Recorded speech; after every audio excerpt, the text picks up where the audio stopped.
एक मान असतो 26 जानेवारी पळायचा, जसा पुसेगाव इंदकेसरी असतो तसा 26 जानेवारी मैदान असतो. त्या मैदानासाठी आम्ही आवर्जून येतो, भले काही होऊ दे. पण आज शंभू बैल हा खरं म्हणजे मथुर मध्ये पळाल्यानंतर चर्चेमध्ये आलेला आहे. त्याच्या पहिले तो 2-3 फायनल केले पण एवढा चर्चेमध्ये नव्हता. 26 जानेवारी एवढ्या वर्षापासून इथे अड्डा होतो आणि या अड्ड्यामध्ये आम्ही एवढ्या वर्षापासून कधीच नाही हरलो.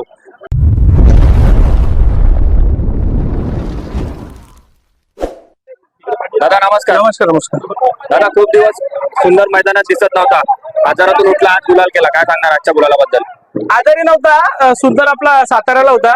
माझे मित्र हर्षल पोळ, अक्षय पोळ त्यांच्याकडे सुंदर होता, त्याच्यामुळे जरा बैल इथं आणला नव्हता. आणि माझे इलेक्शन पण चालू होते, त्यामुळे कुठेतरी शर्यती थोड्या बंद ठेवल्या होत्या. पण आता त्याच जोशात आणि त्याच जोरावर सुंदर आज मैदानावर उतरला आणि चांगला असा गुलाल घेतलेला आहे. मानेरेचीच गाडी होती, ती शर्यती मित्र मैत्रीमध्येच होतात. आणि आज सर्वात मोठा शुभमुहूर्त 26 जानेवारी या देशाच्या मैदानात माझ्या आजोबांपासून माझ्या वडिलांपर्यंत या शर्यती इथं आम्ही देशात खेळतो. दर 26 जानेवारीला आम्ही बऱ्याच जणांनी ग्रुप टाकले, इथं आवरायला जागा नाही, हे नाही, पण आपला एक मान असतो 26 जानेवारी पळायचा, जसा पुसेगाव इंदकेसरी असतो तसा 26 जानेवारी मैदान असतो. त्या मैदानासाठी आम्ही आवर्जून येतो, भले काही होऊ दे. पण इथली जी मंडळी आमची जुनी वरिष्ठी, माझ्या वडिलांचे मित्र, मला आवर्जून ते आमंत्रण देत असतात. मला एखाद्या मुलाप्रमाणे ते सांभाळतात, त्याच्यामुळे मला इथे येणं गरजेचं आहे. त्यासाठी मी आज आलो आणि छान असा गुलाल झालेला आहे सुंदर.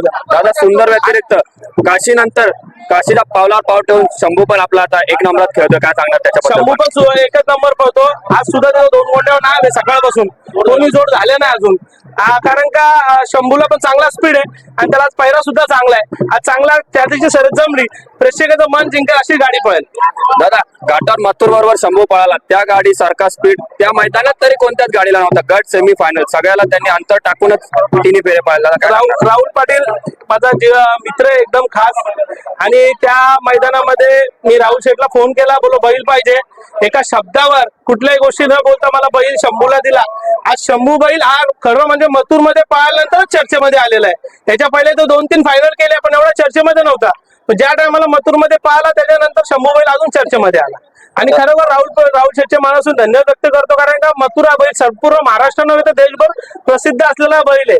आता मगाशी तो खाली जाताना त्याचे एवढे प्रेक्षक आणि एवढे चाहते आजपर्यंत, म्हणजे मथुरच्या चाहते भरपूर आहेत बैलगाडी क्षेत्रात. दादा, आकाश दादा राऊत 12-13 या ग्रुपचे एवढे बैल होते, दावण भरलेले असायचे, कुठेतरी बैल कमी दिसायला लागले. जास्त बैल ठेवून शोक होतच नाही, कारण का जास्त बैल ठेवले तर नियोजन होत. आता आम्ही 2 वाजता 1 वाजता गेले होते खाली गाडी, आता सुटली बघा. आता एवढा टाइम लागतो तर एवढे 3-3, 4-4 बैल सांभाळणं मुश्किल आहे. आणि काय आपला खेळ नंबरात नाही तर नंबर बिंदूरची चांगली टॉपची बैल ठेवूनच दावणीला 1 नंबराचा शोक करायला लागतो. मागच्या वर्षी सुंदरला काहीतरी खर्तूक काहीतरी आजार झालेला दादा, त्या आजारावर मात करून आज सुंदर तुमच्यासाठी गुलाल करतो. खर्तूक आजार झाला होता त्याला, आणि माझ्या काशीला सुद्धा झाला होता, पण बैल चांगल्या प्रकारे बरे झाले.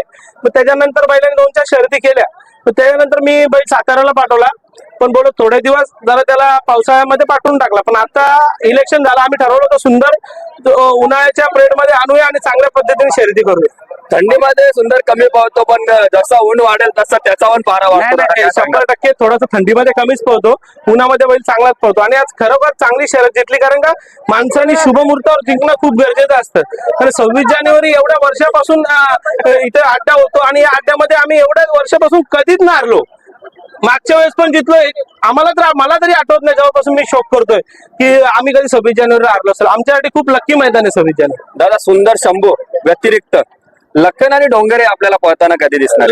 कारण खूप त्या गाडीने मागच्या वर्षी चर्चा झालेली तुमच्या नावाची, आता ती गाडी आपल्याला कधी पळताना? लखन आणि डोंगरे ही बैल आपलीच आहेत, कारण का माझे मित्र सर्जराव चव्हाण यांचे 2-4 दिवसापासून बरेचसे लोक बोलत होते की लखन 26 जानेवारीला येणार आहे, अशा ठिकाणी येणार आहे. मी बोललो ठीक आहे, येऊ दे. पण मला माहिती आहे, माझा त्यांच्यावर विश्वास आहे. ठीक आहे, त्यांनी बैल जरी आणला तर मला काय हे नाहीये, पण मला ते पहिले विचारतील मग बैल मुंबईमध्ये आणतील, मला तरी असं वाटतं. आणि डोंगरेचा विषय बोलले, अजिम शेठ पटेल हे माझे खास मित्र आहेत, कारण आज MP वरून 1,500-2,000 किलोमीटर मी जर डोंगऱ्या बैल मला जर दिला असेल, एक प्रेमापटीने एक दोस्तीपोटी मला दिलेला बैल. आणि त्याच्यावर गेल्या वर्षी ज्या मला शर्यती करायला त्या शर्यती केल्या, आणि माझं त्यांनी खरोखर मन जिंकलं. पण आता परत कधी डोंगरे लखन दिसणार? लवकर आणू, जेव्हा मला अशी कमी भासेल की आता आणायची गरज आहे त्या टायमाला बैल आणणार. पण सध्या त्यांच्यापेक्षा अजून भारी बैल आणेल.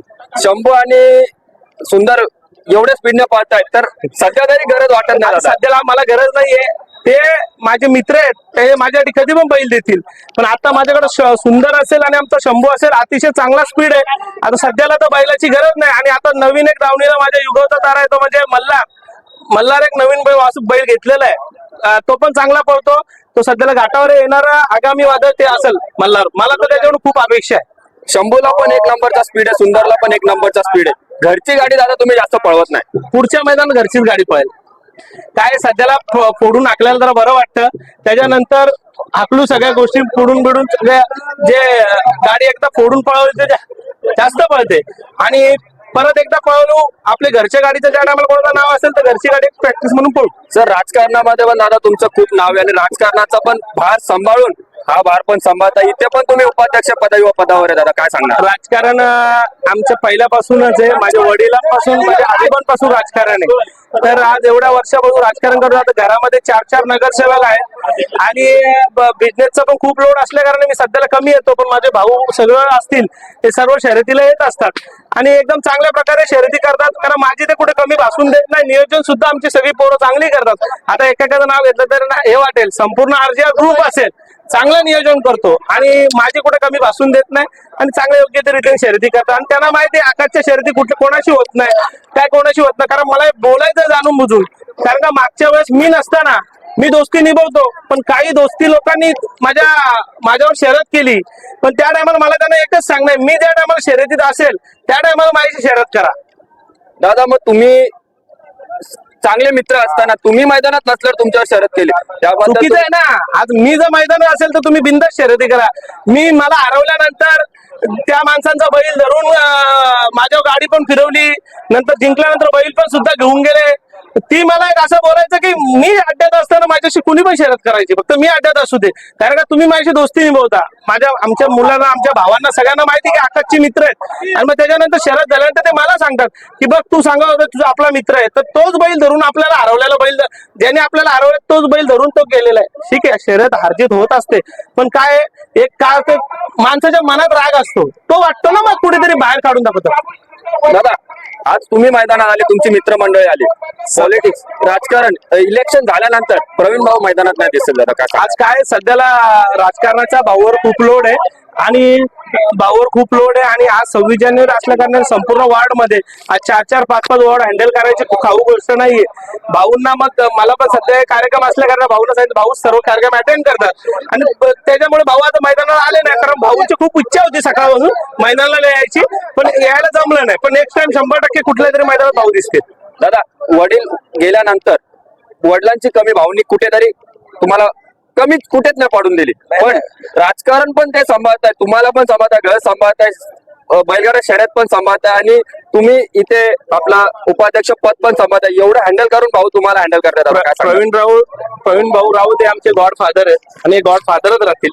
कारण का आज राऊत कुटुंबाला आज कधीच त्यांनी एकटं असं सोडलं नाही. कारण का माझे वडील गेल्यानंतर संपूर्ण राजकारणाची जबाबदारी असेल, बिझनेसची जबाबदारी असेल, ही त्यांच्यावर आली.